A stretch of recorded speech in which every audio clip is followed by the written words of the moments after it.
Good morning students. Today we are going to discuss regarding the psychotherapy. So first one is definition. A process which attempt to help the patient to relieve symptoms, resolve a problem or seek personal growth through a structural relation. Example specified goal and method with the trend professional therapist. मतलब क्या होता है, एक definition क्या बोल रहे हैं, ये एक प्रोसेस होता है जिसमें जो पेशेंट होता है उसको सिम्टम से रिलीव किया जाता है, उसके प्रॉब्लम को रिजॉल्व किया जाता है. किसके द्वारा किया जाता है? With the help of professional therapist. Then the therapist में भी साइकेट्रिस्ट हो सकता है, साइकोलॉजिस्ट हो सकती है, या फिर कोई नर्स हो सकती है. ठीक है, तो ये है डेफिनेशन साइकोथेरेपी का.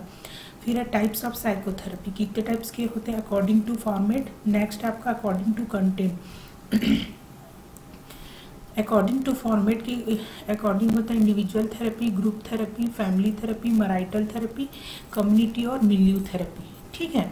और अकॉर्डिंग टू कंटेंट के हिसाब से supportive therapy, expressive therapy, behavioural therapy, biofeedback, cognitive behavioural, experiential, humanistic approach and rehabilitation and activity therapies.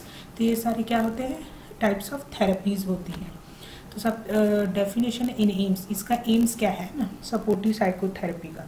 तो सबसे पहला है it is a form of therapy that deals with conscious conflict and current problem. Supportive therapy का क्या है? में जो भी मेन प्रॉब्लम है, करेंट का प्रॉब्लम, उससे वो डील करता है. ठीक है. इसका एम क्या है? सबसे पहला रिलीव करना सिम्टम्स को, रिजॉल्व करना प्रॉब्लम को. नेक्स्ट है आपका regain equilibrium and maintain stability.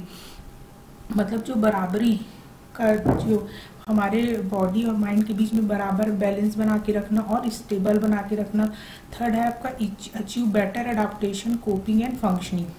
जितना ज़्यादा हो अडॉप्ट कर सके, कोप कर सके और फंक्शन कर सके. तो ये सपोर्टिव साइकोथेरेपी का डेफिनेशन है नेम्स.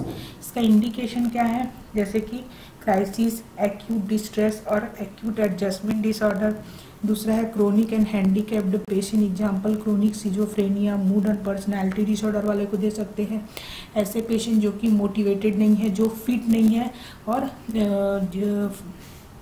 जिनमें लैक ऑफ ईगो स्ट्रेंथ है. तो इन सबको हम लोग सपोर्टिव साइकोथेरेपी क्या कर सकते हैं? दे सकते हैं. फिर क्या क्या टेक्निक ऑफ सपोर्टिव साइकोथेरेपी होता है? तो सबसे पहले होता है establish an empathic understanding relation. दूसरा एक्टिव लिसनिंग होना चाहिए. थर्ड है आपका reassurance and encouragement. Fourth suggestion, advice and persuasion. Fifth है क्लैरिफिकेशन एंड एक्सप्लेनेशन देना, जिसमें एजुकेशन आता है. As regard symptoms, interpersonal problem and way of coping. कैसे हमको कोऑपरेट करना है, कैसे इंटरपर्सनल प्रॉब्लम से रिलीफ होना है ये. फिर है स्ट्रेंथनिंग यूजफुल डिफेंसेस. क्या क्या यूजफुल डिफेंसेस है? उसको जितने भी डिफेंस मैकेनिज्म उसको बढ़ाना. फिर सपोर्ट करना, जितने भी अनवांटेड, सप्रेस करना, जितने भी अनवांटेड कॉन्फ्लिक्ट जो होती हैं उनको हमको सप्रेस करना है. फिर हमारे ईगो स्ट्रेंथ को इम्प्रूव करना, प्रॉपरली फंक्शन करना है. नेक्स्ट हमारा क्या है? हमको इन्वायरमेंट को मैनिपुलेट करना है और उसको मॉडिफाई करना है for proper functioning of our mind. Then next है हेल्प इन इम्प्रूविंग इंसाइट. हमको अपना इंसाइट को इम्प्रूव करना है. ठीक है. तो ये सारा क्या है? टेक्निक्स होता है सपोर्टिव साइकोथेरेपी का. नेक्स्ट है ड्यूरेशन ऑफ साइकोथेरेपी. तो according to the patient need it could be a single session or prolonged of to many year. मतलब कितना ड्यूरेशन हो सकता है सपोर्टिव साइकोथेरेपी का? तो ये पेशेंट के ज़रूरत के हिसाब से या तो एक कुछ दिन के लिए हो सकता है, या सिंगल सेशन में, या फिर इसको बहुत साल लग सकते हैं. Then format, it is usually individual but can be used in all format. Then complication, mainly dependency on therapist. Complication किस पे डिपेंड करता है? थेरेपिस्ट पे डिपेंड करता है. फिर नेक्स्ट है आपका कैरेक्टर ऑफ पर्सनैलिटी. ग्रुप क्या है? Psychodynamic expressive therapy. सपोर्टिव के बाद एक्सप्रेसिव थेरेपी आया, जिसमें क्या होता है?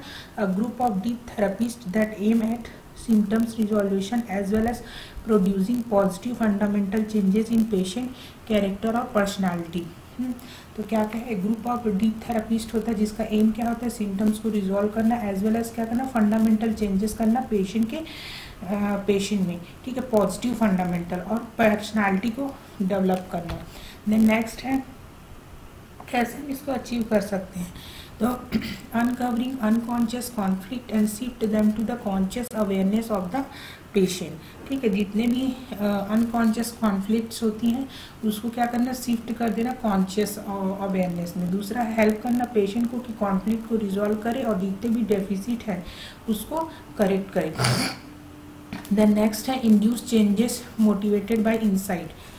induce changes motivated by insight, then correction, corrective, rational and emotional then express with the any experience with the therapist। आपको जो मतलब ये किस पे डिपेंड करता है, थेरेपिस्ट के एक्सपीरियंस पे डिपेंड करता है। नेक्स्ट है आपका टाइप्स ऑफ साइकोडायनेमिक थेरेपी। तो कितने टाइप्स के साइकोडायनेमिक थेरेपी होता है, तो फर्स्ट है psychodynamic psychotherapy include variety of model जैसे कि classical psychoanalysis, psychoanalytic oriented models, short term models, object relation and self psychology models. तो ये सारे क्या होते हैं, साइकोडायनेमिक थेरेपी के जो टाइप्स होते हैं। नेक्स्ट है आपका साइकोडायनेमिक थेरेपी, है ना। तो इसमें क्या होता है, enough ego strength to tolerate the experience of changes and growth. The patient should also be capable of expressing his thought and emotions. अपने थॉट्स और इमोशंस को कंट्रोल करना है। ये कैसे हो सकता है, लॉन्ग टर्म भी हो सकता है और शॉर्ट टर्म भी हो सकता है। ठीक है, फिर है essential operation of psychodynamic therapy, accepting, understanding, explaining, ये सारा चीज़ होता है। ठीक है, फिर है साइकोडायनेमिक थेरेपी में क्या शॉर्ट टर्म टेक्निक है। तो सबसे पहले टाइम लिमिट होना चाहिए, जैसे weekly session for 3 to 6 month. दूसरा है प्रॉब्लम पर फोकस करना। प्रॉब्लम पर फोकस करना मतलब जो मेन पेशेंट का प्रॉब्लम है उस पर उसको क्या करना है, थेरेपिस्ट को फोकस करना है। नेक्स्ट है आपका फोर्थ वन है बिहेवियरल थेरेपी, है ना। तो फर्स्ट बिहेवियरल थेरेपी क्या होता है, behavioural therapy is based on therapy that symptom are persistent maladaptive behaviour acquired by conditioning और लर्निंग, है ना। बिहेवियर थेरेपिस्ट क्या होता है, बेस्ड ऑन किस पे होता है, सिम्टम्स पे। जो हम लोग माल एडेप्टिव बिहेवियर करते हैं थ्रू कंडीशनिंग, मतलब जो कंडीशन के हिसाब से हम जो माल एडेप्टिव बिहेवियर करते हैं, जो हम सीखते हैं उससे हमारा जो बिहेवियर चेंजेस होता है उसको हम लोग बिहेवियर थेरेपी से करेक्ट कर सकते हैं। इसमें क्या होता है, थेरेपी कंसिस्ट ऑफ डीकंडीशनिंग और unlearning of such behavioural habit and relearning of new adoptive behaviour. जैसे कि इसमें थेरेपिस्ट क्या करता है, जितने भी बिहेवियरल हैबिट्स हैं अनलर्निंग वाले उसको चेंज करके रीलर्न कराते हैं और नए अडॉप्टिव बिहेवियर में कन्वर्ट करते हैं। जैसे कि एग्जांपल फोबियास, है ना। तो क्या क्या टेक्निक्स होते हैं, तो systematic desensitisation, graded exposure, flooding, है ना, फ्लडिंग होता है।